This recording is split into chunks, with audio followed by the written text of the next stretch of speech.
Ja se zovem Luna, imam 6 godina i najdraža boja mi je ljubičasta. Ja se zovem Nina i imam 6 godina, najdraža mi je boja ljubičasta.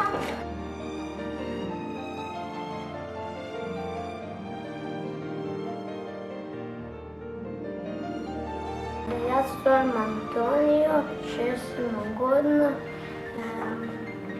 Ja se volim igra sa autićima, sa kutim satićima.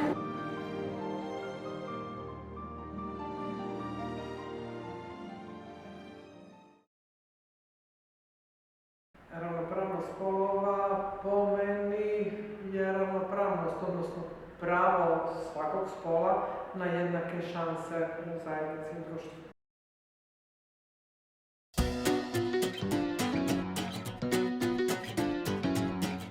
Čekaj, to nije bilo postavljeno tamo. Ovo pitanje nisam očekivao. To što smo žena. Šalim se, naravno da ne, ja sam zapravo muškarac.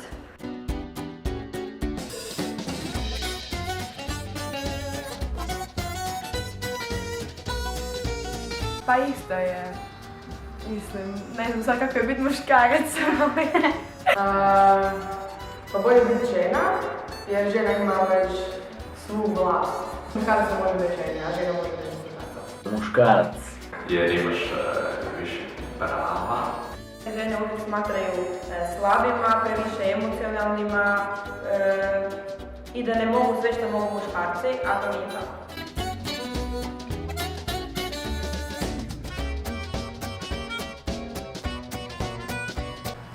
Mislim da nisu, mislim da su žene na boljoj poziciji zbog toga što bolje prolaze.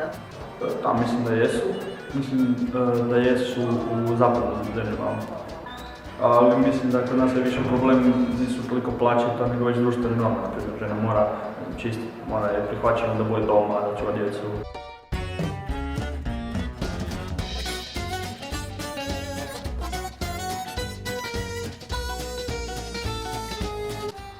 A to je teško materija.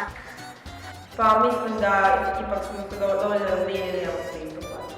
Pa ja mislim da to ovisi o poslu i o sposobnostima, ali u prosjeku vjerovatno muškarci imaju veću plaću do nekih 30%.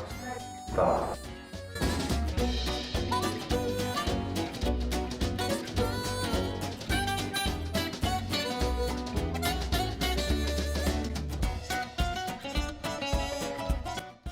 Lijepe.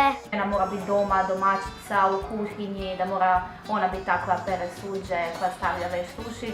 Pa moraju puno više pažnje posvetiti svom fizičkom izgledu. Da je žena biti lako, žena bi bio svako.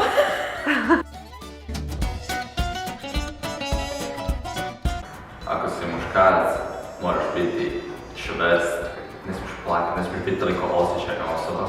Moraš biti kuća, moraš biti glava kuće. Od muškaraca uvijek očekuje više. To nam se najviše sviđa. Šta?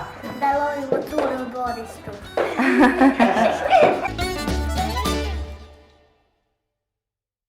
Pretplatite se na naš YouTube kanal.